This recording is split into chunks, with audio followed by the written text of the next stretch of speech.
1.5 billion searches happen a day on Google. That's 99,000 searches per second. Y'all, we go to the internet for everything. You have a question, you Google it. You want to find out information about a company, you Google it.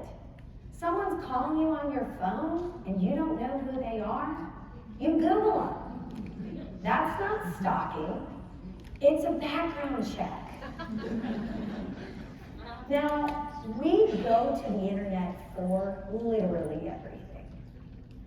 All of these data sources are compiled into one place. How do we know what's paid? How do we know what's trusted? How do we know that the picture that you find of that person wasn't AI driven? How do you know this? And yet, we use the internet as our Bible.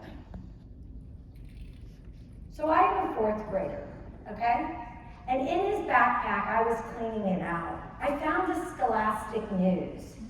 Do y'all remember what a Scholastic News is? Yeah, it's an educational magazine.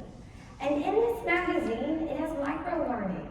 And in the August edition, it was your guide to Googling. Google's 25 years old. And in this guide, it talked about the importance of Google and what Google has done for us to be able to find information in seconds that used to take us hours and weeks and months. It's now at our fingertips.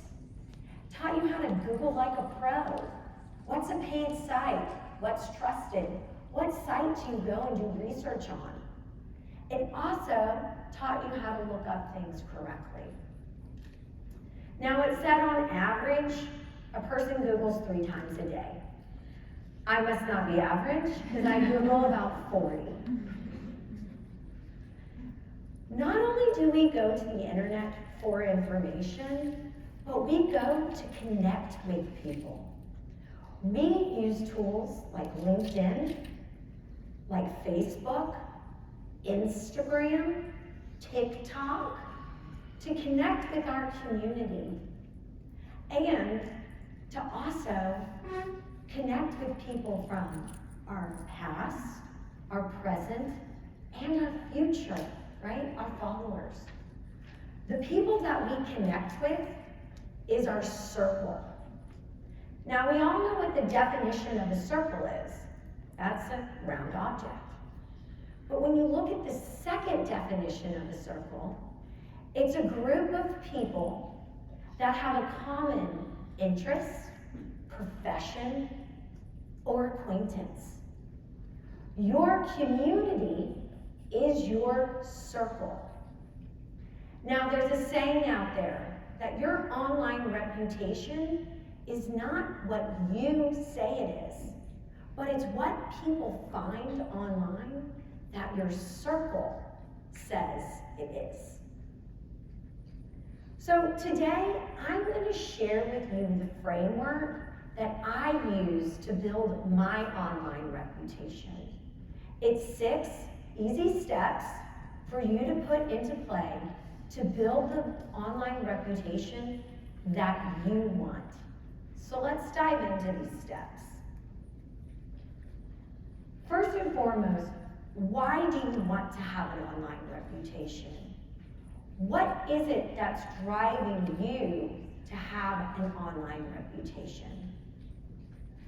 One of the things you need to remember is your why should not be about your I. It should not be about you. What is it that you do day in, day out? Well, I solve my clients' problems. I help candidates get careers. But at the end of the day, what I do is I help people. So guys, it took me a while to figure out what my why was, but it's not about me. I mean, at first it was, right?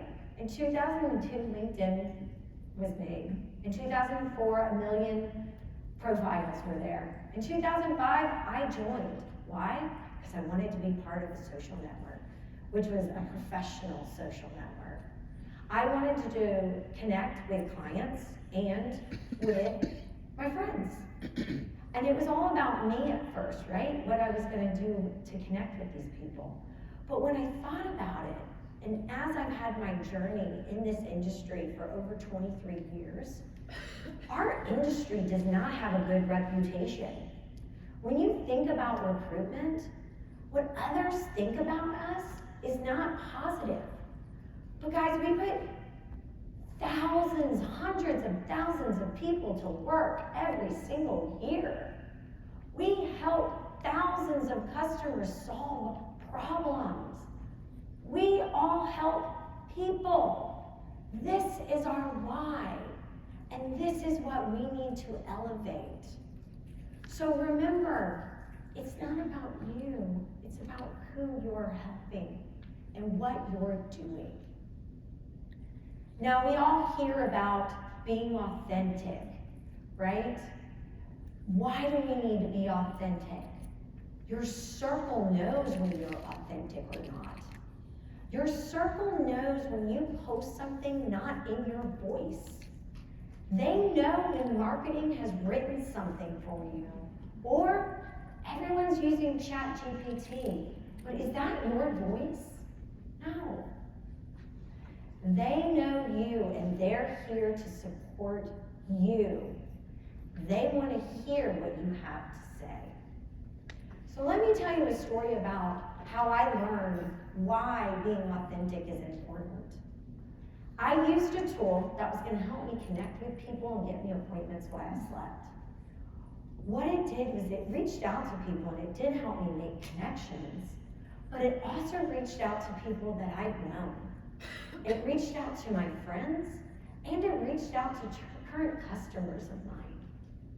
And my friends came back to me to ask if I was hacked.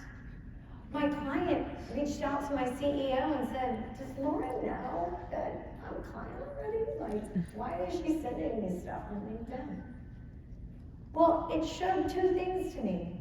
One, that my network and my circle actually cared to check in on me. And two, that it's important for me to be authentic because people were used to hearing my voice.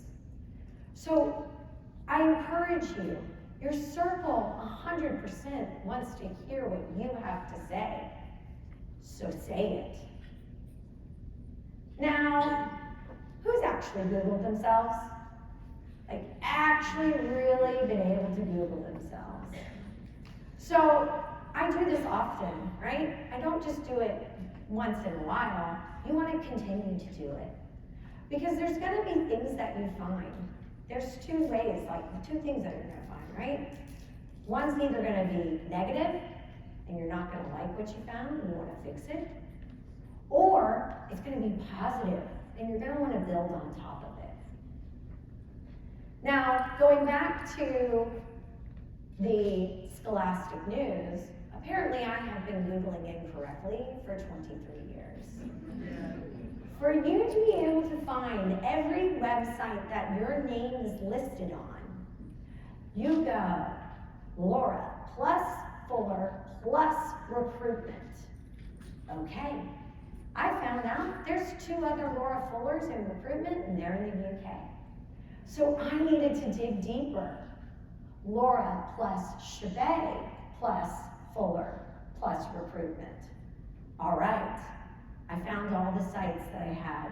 I totally forgot that I had a MySpace page.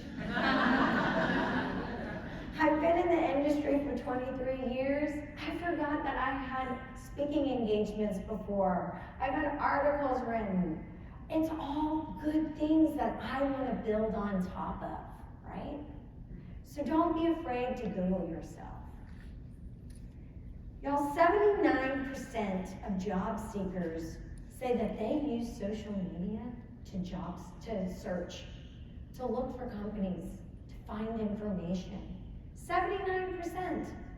So, what type of online reputation do you want and how do you get it? You've got to construct it. There's two ways to build. You either write or you speak like what I'm doing today. So when you decide which channel you want to go down, there's a couple things to keep in mind. Be purpose-driven. Show your core values. Highlight a client or a candidate. Use a testimonial, because that's bragging without you bragging. Also, I like to follow the 3 B's. Be bold, be brief, be gone. If you post, they will come, right? Wrong. You have to tell your circle. You have to ask for people to like it, right? Think about your marketing team. When they have something that they've put out, they ask you to share it, to like it, to repost it. They send you different case studies that they've done to help you elevate yourself. But if you don't tell your circle, how are they going to know how they can support you? So, I told my best friend that I was speaking here today, and she's actually in the audience. She's not in our industry, y'all. She, though, is here today to support me. But if I didn't tell her, she wouldn't be here. Another time is my client, Cynthia Stewart. She's putting a bunch of resources into employee advocacy and brand ambassadorship. She decided to post a LinkedIn Live. So I saw this and heck yeah, I was gonna come and support her. And also, I'm gonna learn something, because this is right up my alley. So while I'm on this LinkedIn Live, she called on me while I was there to support her, to ask me what I'm doing online to help elevate my brand. And what that did was we leaned into each other. We are a circle together. I confirmed what she was doing. She let me share what I was doing. And this is how we elevated each other. So your circle is there to support you in anything that you do. Now the last step, I sell technology and I love technology. It wouldn't be me if I didn't end with this. There are tools out there that are free for you to use to enhance what you want to say and the points you want to get across. Guys, I only speak English and I still have not mastered it. I use Grammarly every single day. I am not a design person, but Canva makes me feel like that design queen. And I need to use more video. So not only does your phone have video, but there's a tool out there, Loom, that's free. So tools are there to help you make content that you feel confident and comfortable in. So use them. Now, last but not least, I put a lot of time and effort into this, and I have an action that I want to share with you in a commitment. I'm going to commit to spending at least 1 hour a week improving my online reputation. I need to use video more often. I need to get more confident, and I need to get just, more comfortable with it. So you're going to see more. But I encourage you to join me in this commitment because you've spent time to listen to me. And let's connect and build that online reputation that you guys want.